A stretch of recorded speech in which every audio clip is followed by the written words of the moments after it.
it's the intergenerational innovation. And we have a very diverse panel here today to discuss how elders and youth can work hand in hand to ensure Indigenous teaching are woven into future social innovation and enterprise. And that's something that I find that one thing I love about Indigenous culture is that the elders and the youth, there's this discussion that always happens. And I mean, in my culture, there used to be something called the Pine Tree Chiefs in the women's circle, and they would sit and constantly talk about issues, constantly. And it's something that's super important as we move forward to ensure that we're grounded. And elders are they bring that, they're the only ones that can speak from that long history of experience as we move forward. So we have Elder Maria Campbell. She is a Métis writer, best known for her memoir, Half-Breed, which initiated the rebirth of Aboriginal literature in Canada. Maria Campbell's Half-Breed tells her story in the context of Métis culture and forgotten history, and has been used in texts in countless universities and colleges across North America, and translated in Europe. In 2008, she was named an Officer of the Order of Canada. We have Elder Dave Cushane, known to many as Nigani Askinini. Did I say it right? Thank you. Leading Earthman, left a successful career to devote himself to learning the knowledge and traditions of Indigenous people. He has served as a member of the Wisdom Keepers of the United Nations for over 2 decades, acting in an advisory capacity to the UN in areas of spirituality, sustainable environmental approaches. And our youth, we have Deandre Thomas Hart, hello, is a young Indigenous leader from Winnipeg and a proud member of the Peguis First Nation, which is a signatory to Treaty 1 territory. She serves as a member of the Mayor's Indigenous Advisory Circle and a youth representative for the Aboriginal Chamber of Commerce. She is currently also a team lead at the Canadian Roots Exchange and the cultural monitor at the University of Winnipeg's Chiwanak Learning Center. I apologize for my lack of ability to pronounce those, but I'll work on them. Got 2 days. All right. We have Rebecca Boylan-Stubing. Hello, Rebecca. She is a proud Anishinaabe woman and currently the 4R's Youth Movement Program Director. She previously worked with the Shinkwak Kumanaj, Gamig, and Canadian Roots Exchange, working to develop innovative approaches to leading reconciliation that is relevant to young people.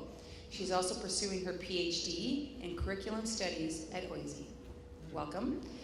And last but not least, we have Jordan Tabagnum, a proud member of the Emic Beaver Clan of the Parry Sound area, raised in the communities of you're gonna have to say this, Wasauksing and Shawanga First Nations. She currently works as the Partnership Development Coordinator at Social Enterprise Evolution, an emerging pan-northern collaborative working to promote community, change, and innovation and address cultural, linguistic, and geographic barriers. So I'm going to let each one of these guys just tell a little bit about why they're here. I guess that means I have to go first. Wainabo Jon and Dwe Maganado, now Quigishigo Kwe Indishnakas, Migazi and Dodam. We Sakode Meanwhile Jibwe Nishnabe Kwe and Dao. Bejo Mede Kwe and Dao. Jaganashimoin Majina. Hi, everybody. My name is Rebecca. My name is also now Quigishigo Kwe. So I'll ask you to try and pronounce that one later. I'm of the Eagle Clan. I live in Toronto right now. I just moved there about 3 months ago. But I consider Sault Ste. Marie my home. I am a Métis Anishinaabe woman, and I'm a first-degree Midewiwin woman. So that's a little bit about me. I'm here because I'm sitting beside one of my rock stars. When I heard that would be an opportunity, I was just so excited. And just to be part of this conversation. Thank you much.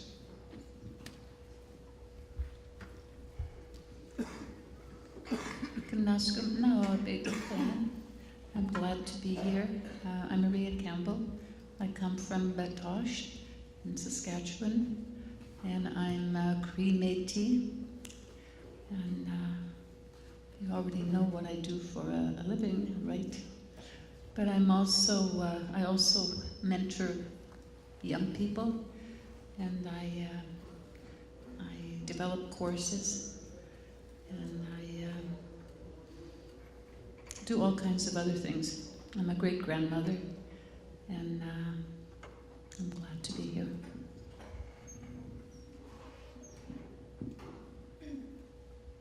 Wayne Bojun and Dway Maganaduk, Wasana and Dago Quay and Tishnakaz and making Dodem, was Saxing Minoashwanaga and Donjaba and Nishnabe Quay and Dow, Buruwarami Quay and Dow, Aberdeen Bejo Made Quay, and the Miss Wenda and the Nisho Medeoyan. I just want to say, Minoki Gishep, good morning to everybody, and my Anishinaabe name is Wasana Wandagokwe, which means that my voice can be heard from a long way, and I come from the Beaver Clan of Wasauksing First Nation.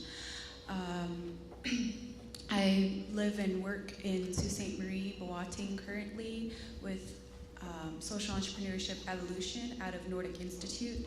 I'm also working on a project called Urban Indigenous Youth for Change, working on creating partnerships and infrastructure to help assist social entrepreneurs in the Sault Ste. Marie area. Miigwech.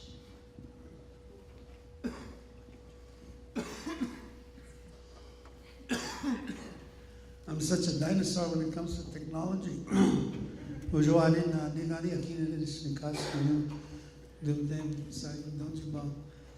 You know, as I sat here listening to these two young people, I was so proud of them, just by the fact that they were able to introduce themselves, identifying who they are in terms of their name, their clan.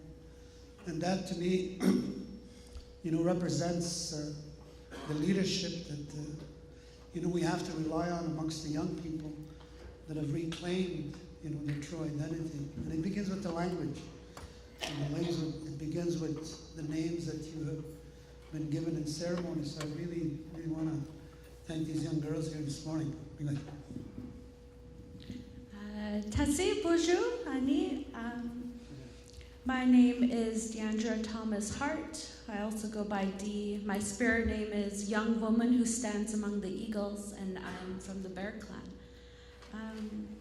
I'm from Peguis First Nation, Treaty 1. Born and raised in Winnipeg, though. I do a lot here in the community of Winnipeg. Some people call me a young Indigenous leader, and I think that's awesome because I want to really implement change in my city. What else? I'm not sure. Oh, how I came to be here today, right. So I was a part of the 4 Hours movement in July. I joined, but how I got to reach that point is I started volunteering for an organization called Canadian Roots Exchange, which is a national nonprofit, and we work towards reconciliation within our communities, and that's something that I really strive for. So, miigwech, thank you.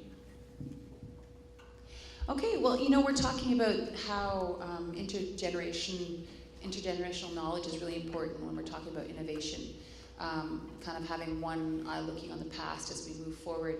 And maybe I can ask the 2 elders, and they're kind of young elders these days, so they've done a lot.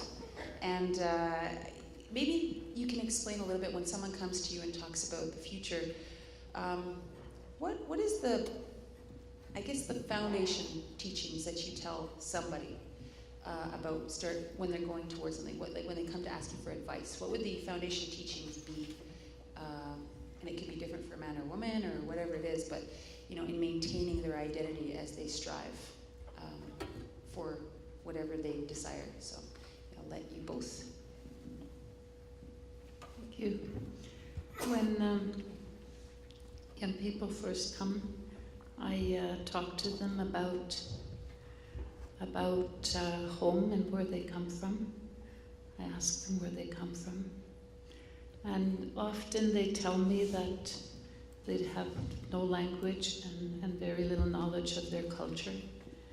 And often they feel very badly about that. And I tell them that Creator doesn't have a language, that Creator talks to us from our heart or in our heart. and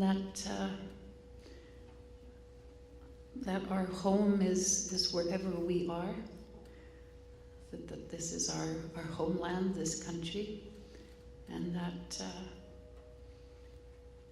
if anybody tells them different, that they're not to pay attention to that. That if they're not with me and they're with somebody, if they're someplace else, to go and find another grandmother and ask them, and that grandmother will probably tell them the same thing. And then I talk to them about teachings, and if they're women, talk about women's teachings and women's stuff. If they're young men, I talk to them about their mothers and their grandmothers and their relationship to the land and why that's important. But most important thing for me is that they understand about Wahgohtowin, that they understand about relationship and kinship, how we're related to the land and how we're related to each other. And that relationship is the most important thing of all. And that's bound together by our teachings of respect and kindness and generosity. And talk to them about this is not an easy way to live, but we can live it every day. And that Creator has great compassion for us. That's why one of the teachings, the important teachings, is compassion for other people, and that we need to feel that same compassion for ourselves. I don't talk a whole lot about identity in the beginning because for me that's not the most important thing. Identity comes with how we interact with each other and how we interact with our land, because that's who shapes who we are. It's not what somebody tells us or what we read. It's what we feel when we're on the land and what we feel when we're with our relatives, and the way that we treat each other. For me, Wahgohtowin is the most important beginning teaching. I think that we've lost that connection, and so that's why there's so many young people looking for a place. And that's what I try to provide. Place is the most important thing because it's part of Wahgohtowin.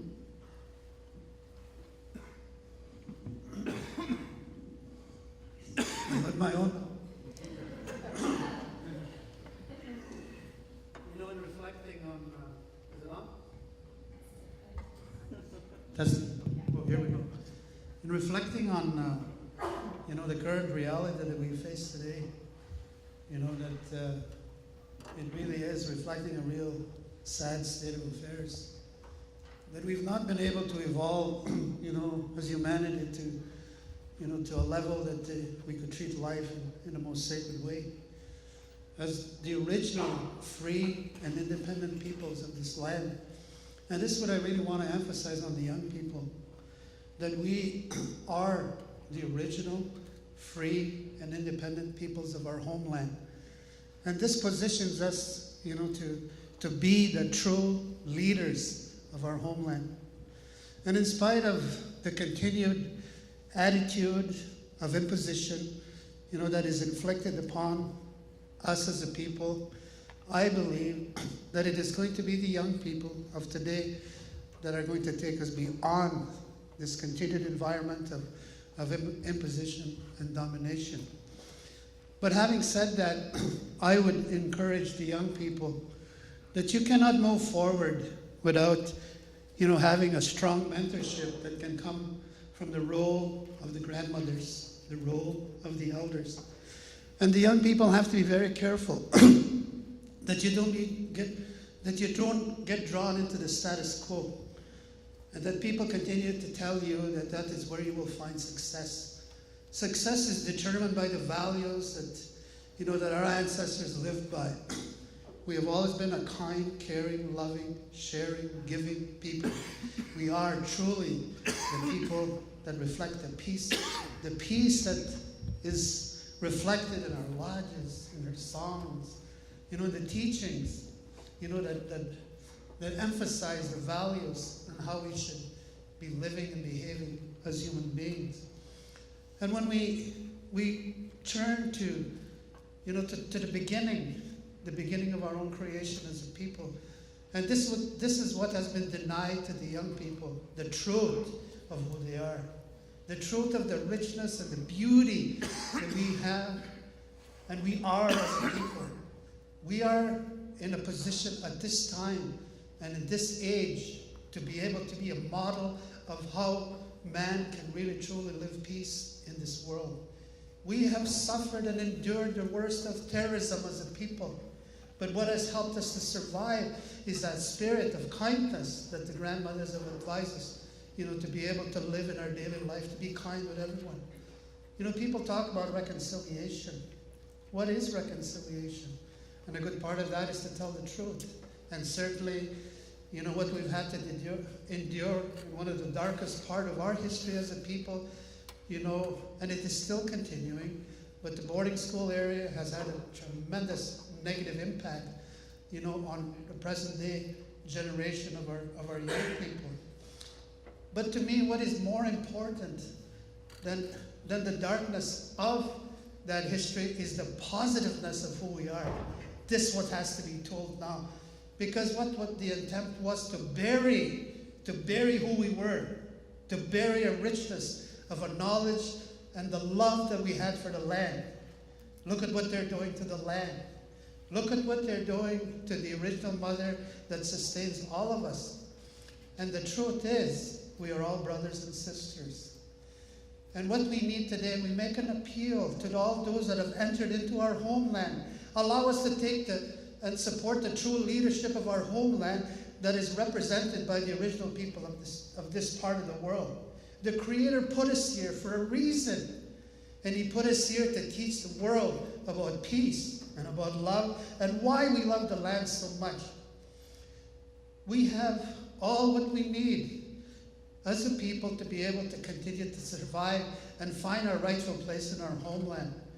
The young people, I would encourage you to go through the rites of passages that will allow you to be the true leaders that the grandmothers are saying and waiting for. We are waiting for the true leaders of our homeland that are connected to the spirit of their ancestors, that are connected to the natural laws that they must preserve and they must speak about.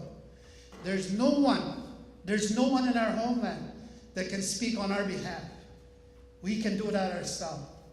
And that time has arrived for us now to be the voice of our ancestors and to be the voice of the land. These young people deserve the right to be told the truth. We have denied it from them long enough. But as we share the truth with our young people, we must share the truth with all young people. Our way of life is inclusive to all people, red, yellow, black, or white. What we are appealing today is for our brothers and sisters that have arrived on our homeland, support our leadership. Let us take the leadership that this country deserves. We hold a vision. We hold a vision as a people. We've had to endure much, and still we have held on to the vision that our ancestors has passed on to us. We are in a nightmare. We are in a dream state of a horrible nightmare. And we're the only ones that can help wake up the human beings for what they are doing to each other and what they are doing to the land. Without the land, there is nothing. There is nothing for us. And I would encourage the young people to join with the grandmothers and the elders, because the elders know. The elders have the knowledge. The elders have the spirit of that connection, that they can hear the voice of Mother Earth crying in her pain for what is being done to her. And I hear the whole concept of economic structures that we have decided to initiate economic initiatives at its lowest impact, I said to you, it is still direct impact. And it has severe consequences on what it's doing to the land. We speak on behalf of the land. What do we need in order to be able to live and to survive has always come from the land. The food, the water, the medicines, and the teaching. Why are we so consumed, by the material things that are destroying the world? This is where our leadership is absolutely important, is that we are able to step up to the forefront and find our rightful place in our homeland, because we are the true leaders of our homeland. This is not a political leadership that I am talking about. I'm talking about spiritual leadership that follows the spiritual laws of our great Creator and follows the natural laws that reflect who Mother Earth is all about. Miteake, kind-hearted Mother Earth. So I encourage the young people to, to not overstep the elders. Come to the elders. There are certain initiatives that we do today that we are not given support. We are trying and put our full efforts to restore what was taken away. They talk about reconciliation, but they talk of nothing, of helping to restore and take shared responsibility for what they have taken away. They have a responsibility, but we cannot force that on them. We can appeal to their common sense and their common decency to help support what they took away. Because if we're all going to survive, then the knowledge that the original people carried must find significance and importance of how it can be the foundation to support the new life that the elders have confirmed, that there's a new life that is arriving, that is giving birth to Mother Earth. And it is going to be these young ladies that are going to be in the forefront of welcoming the new life, because they carry the sacredness of that life. They carry the genetic memory of where they have come from. But that darkness of history has kind of layered their memory, but they're going to get it back. And we're going to help them get it back, if they so wish to have the influence and the mentorship of the elders. Right now, when there's an initiative, we talk about innovation. We want to set up a foundation called Ancient Footsteps that truly acknowledge the autonomy and the leadership of our people. No more interference from the colonizer. We're going to take the independent voice that we deserve, that we set up our own self-determination as a people. And we hope that people will come to understand the importance and the significance that we must be supported in terms of our own self-determination as a people. That this whole cap in hand and this whole environment of dependency has to stop. And that we are the problem. We are not the problem. Something else is the problem, but we are not the problem. We know what we need to do, but everybody else seems to have the answer for us. And they're always wrong, because they don't know who we are. They don't know where we come from. We have all that knowledge as a people. These young people, whenever I hear these young people, it fills my heart with so much hope. I don't worry, because I feel their spirit. And I know that if they allow themselves and provide themselves the opportunity to really study with the elders, give equal opportunity to elders to teach you. Not only these institutions that claim they have all the knowledge. Well, let me tell you something. There's very little bit of knowledge in there that is a benefit to life. The elders are about life. The elders are about treating each other with respect. We came in here this morning with Maria. We find ourselves in situations a lot of time that we don't know what we're supposed to be doing. But we try our best. And I'm really glad that the young people are here this morning. To me, it's their future, not mine, it's theirs. So anything that we talk about within this gathering should be about them. Are we going to support them? And I think that could be the most innovative thing we can do. Tell them the truth. Thank you. Well, thank you.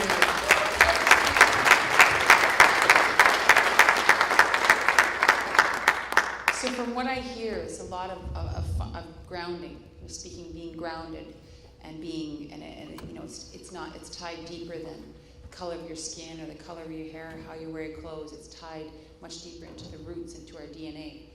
And you know, I think, you know, the discussion is innovation. We're talking about reconciliation. We're talking about culture, language, all this. Where does it fit in?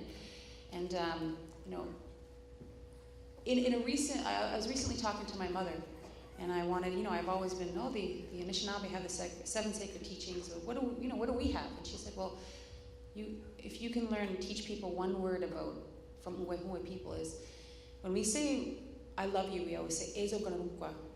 And Ganarukwa is a word. It's like it doesn't encompass love. It's more. It's Ganarukwatsara is the biggest, most important energy in the world. And when you make decisions, when you go forward in life, you have to always think first of Ganarukwatsara, and first loving yourself, taking care of your body, loving your family, taking care of your siblings and your spouses and that love.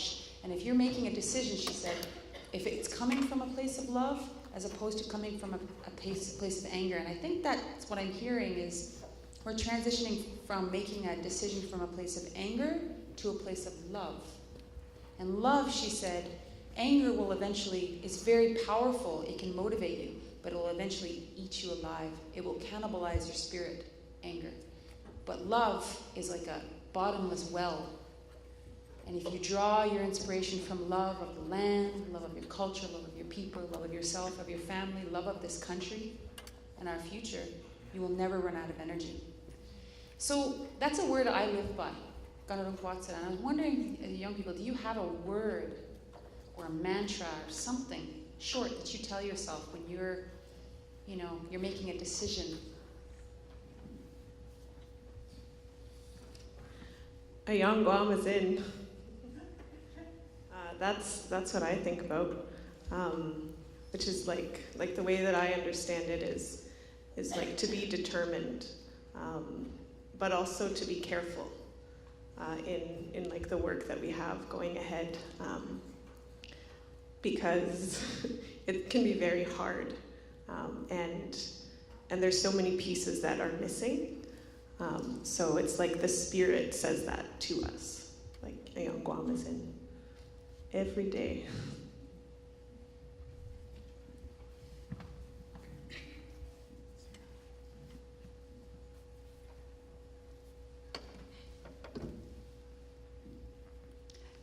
I think I have the same word. Yeah, I really use like Ayang Guam Sin, Nimga Jichige, like I can do this, I will do this.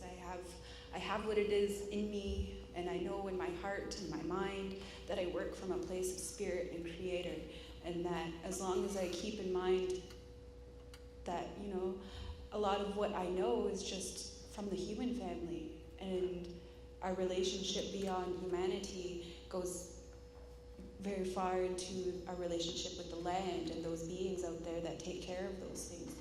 And I think that's part of where, you know, Ayang Guam is in, to be careful, to be determined, to always be thinking about those things and those outer relationships.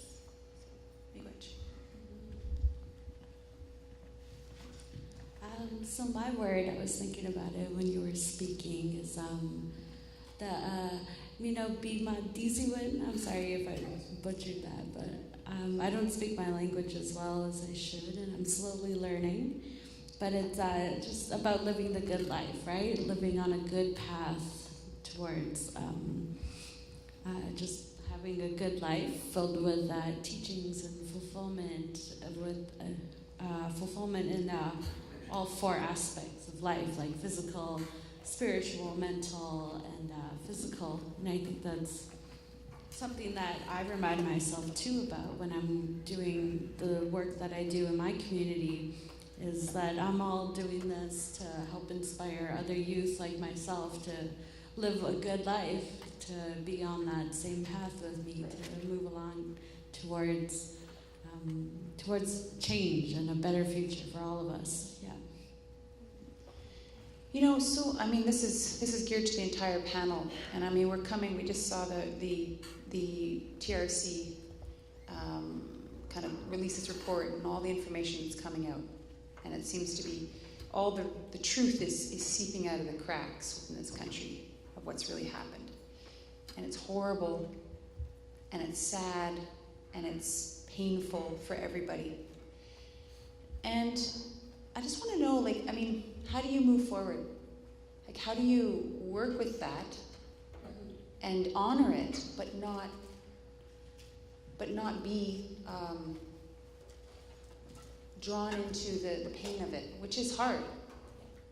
Okay, I guess I'll speak first on that. So with the TRC and its whole end and everything like that, a lot of discussions were about intergenerational trauma and how it goes on and is passed down to throughout the generations. But what really inspires me is the intergenerational love that has been so strong and resilient, and that keeps us strong as First Nations people of Canada, and Métis and Inuit as well. It's the intergenerational love that really, really keeps us here alive today and well and thriving, and that's something that I really focus on more, and because it's more positive and it leads to more positive thinking and ways towards change and stuff. So it's just that love that's been with us for thousands and thousands of years and throughout generations, besides what had happened in our nation's history, but just as Turtle Island's history, it's that love that I'd like to share with you guys today. So thank you.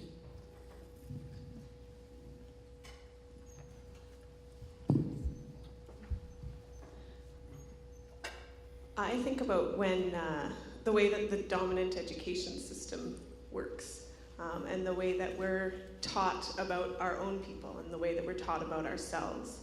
And if we're talked about at all, it's what's happened to us and everything that's wrong with us, and the statistics and all of those things and the pain. And that's what we hear about ourselves. And that continues on, that legacy, even outside of our own families. Society is still doing that for us. But when we learn about ourselves with who we are at the center, right? When we start with that, it gives us a foundation to then understand the pain and to understand the history, right? In a way that we have something to fall back on. And we understand that that's not who we are, but that doesn't happen enough. That's not happening enough still. Young people are still searching, they're still looking around, and as adults having to seek these things out. So I think that in this whole work of reconciliation, this buzzword right now, that's actually the work that has to be done first.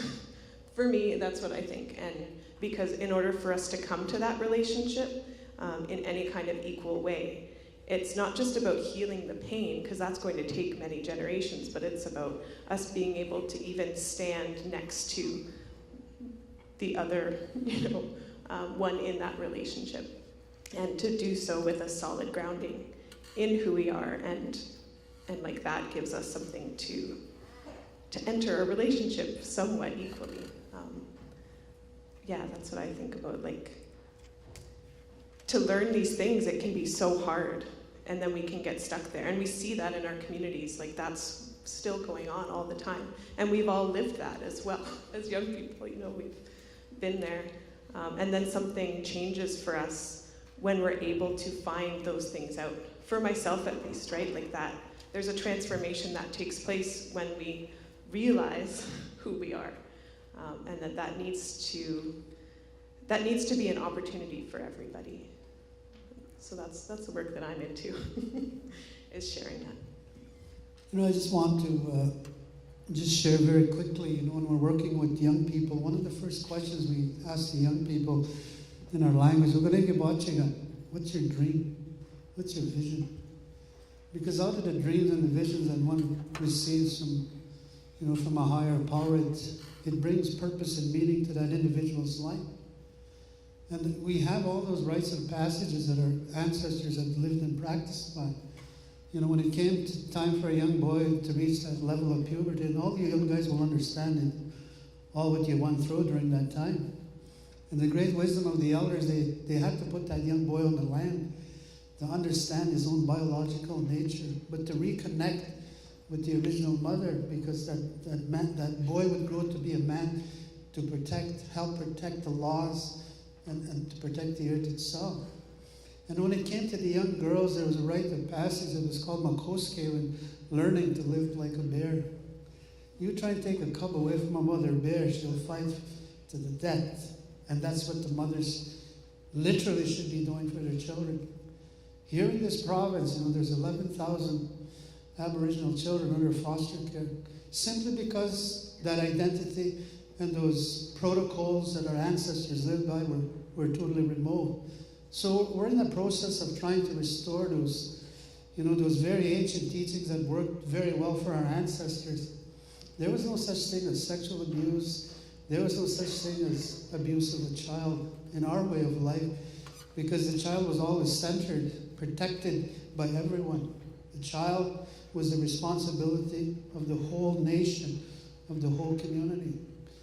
And it was the grandmothers that held the role of law. You don't want to appear before grandmothers if you do something wrong. I don't. Because he's going to tell you the truth, he's going to fix you up, and he's going to correct you. Well, if you extend that to Mother Earth, she's going to do that to all of us. We have not done well, in offering and returning the love that she has for all of us. And these young ladies here, they need to study. They need to know, those teachings. That's how we're going to survive. That's how we're going to bring our children back home. We're going to become healthy again. We are going to heal. There's absolutely no doubt about it. Because we're told that within the ceremonies of our people, but there's certain things that we need to do. And it's a journey of working together and ensuring that the young people are provided maximum opportunity to learn about their identity and who they are. I get hundreds of young people come to me and they say, teach me who I am.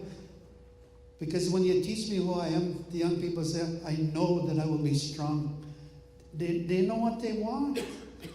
But the current systems do not address the most important part of their being. It's their spirit that defines their identity and who they are.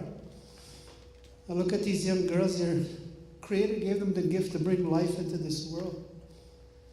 And the grandmothers have to teach them what that sacred duty and responsibility is to bring that gift of life into this world in the same way that our ancestors ensured, that the young girls went through their rites of passage. We are in a position right now to revolutionize a lot of things. But it can't be done without us having confidence in our own leadership. We have to revolutionize the whole education system, the whole judicial system, the whole child and family services institutions out there that need our help, that need our leadership. And again, it's going to be the young people, that are going to be the voice for us older people that have had a good shot at it already.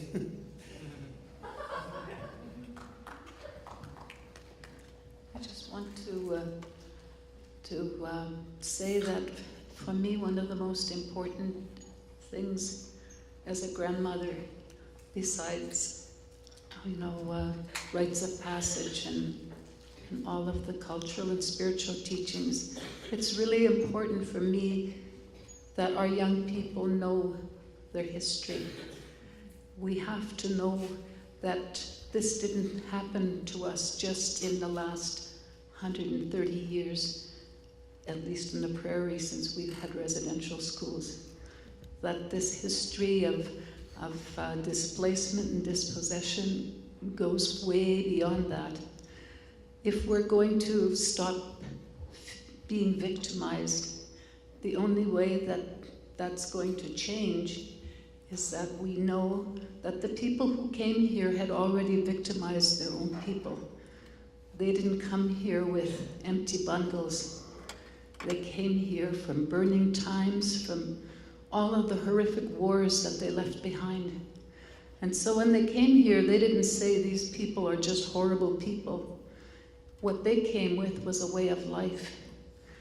And that almost destroyed us. And we have to know that, because if we're going to mend Wagoftowen, our kinship with each other and with the land, we have to understand that one of the worst things that they did to us is that they totally separated us all over.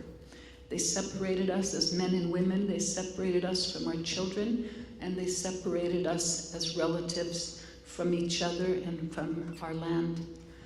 And that has to be a part of the cultural teachings and the spiritual teachings that we share with young people. Residential school is only a small part of our history. There's a much bigger history than that. And as a grandmother, for me, that's the most important thing. Those two have to go together. And how do I stay strong with the things that I see around me? I think about all of us in this room. You know, we're with our peer group here. You know, I'm with elders that are walking the same road as I am. I'm with young people that are making that journey to create change, and with parents who have already made those kinds of changes and are working in our communities to rebuild them and to help heal our people. But we're a minority in our community. Our people are hurting.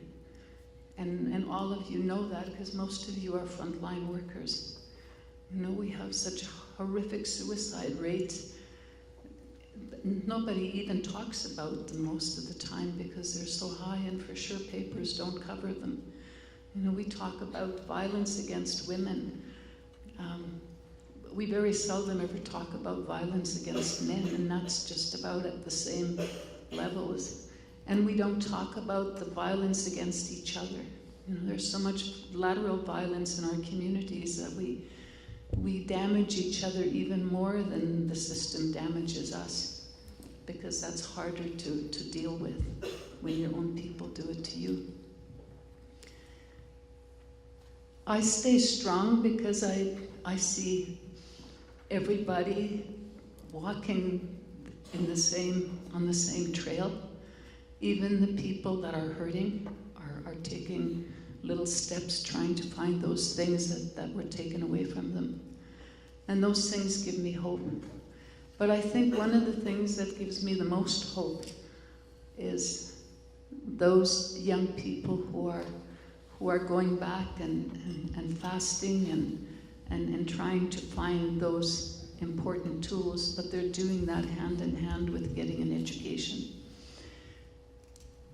We need education. We need to be educated. We need to be doctors and lawyers and all of those things, but we have to do it on our terms. And those are the kinds of things that you learn from your grandmothers or your mothers or from the elders in your community. I'm a former heroin addict.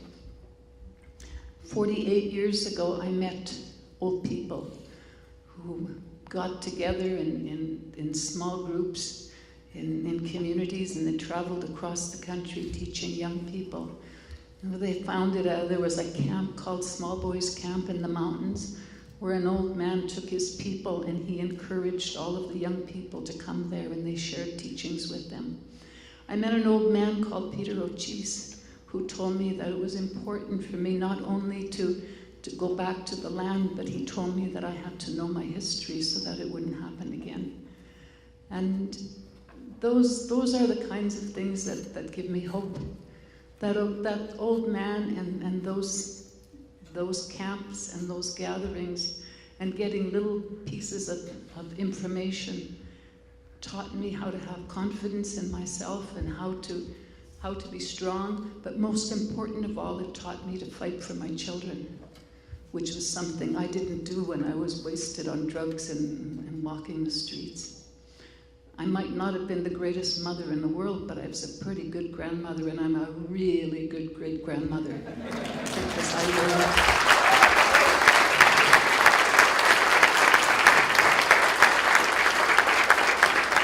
The kinds of things that give me strength and keep me going is I remember watching a television newscast after I had walked from Saskatoon with a group of grandmothers to go to Oka.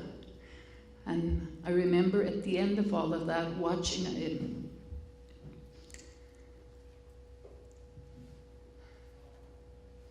Watching a young girl protect a baby, it was her little sister, and watching her get speared by soldiers.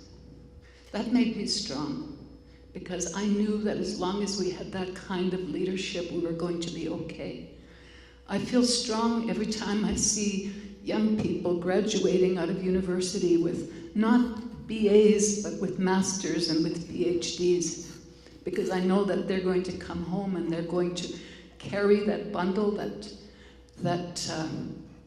David talks about, that they're going to have sweat lodges, they're going to have pipes that are not just old men pipes and old men sweat lodges, but they're going to be grandmother sweat lodges and grandmother pipes as well. And that they're going to respect their Dene neighbors, if they're Cree, and they're going to respect their Métis neighbors, and they're going to recognize each other as family. And that's going to come from that place.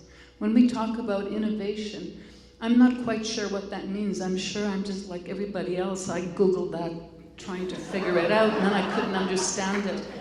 I talked to my brother to see if he could explain it to me. He didn't know. But innovation to me is when we can do like our grandmothers did, to be able to take those beads and make beautiful things and sell them so that we could keep our families alive.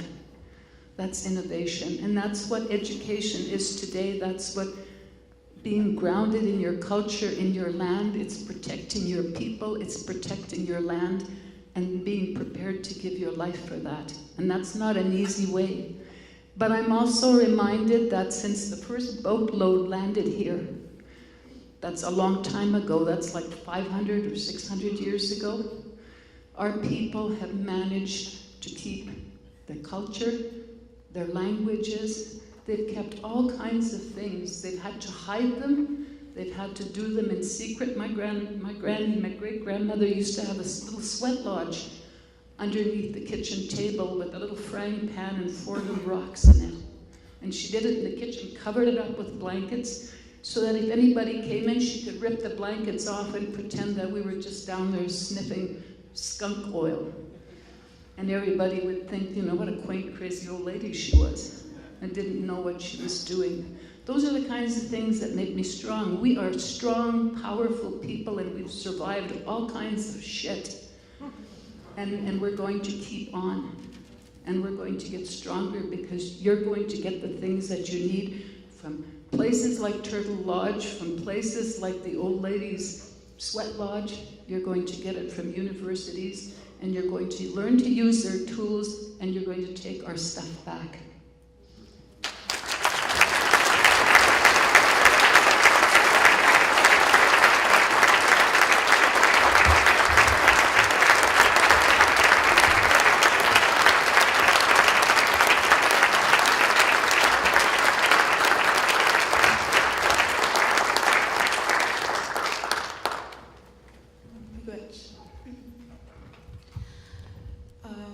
In reflecting on some of what I've heard through the conversation right now, I just have a few thoughts I'd like to share.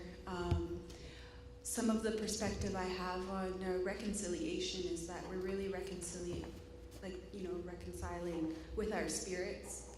And in doing so, we're not only doing that for us, but we're showing those non-Indigenous peoples that are settlers to this territory how to do that for themselves as well. You know, they had their own clan systems that were decimated over there, and you know, their systems of exchange and just spirituality.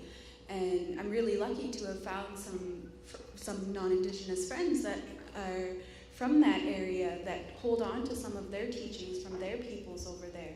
And we have these amazing conversations because of how similar it is to what I know from Anishinaabe-ness and our history. And I've been very lucky to travel around with an elder and listen to different stories and actually see history come alive. And not just, you hear stories and legends, but then I don't know if it's like, it doesn't really click.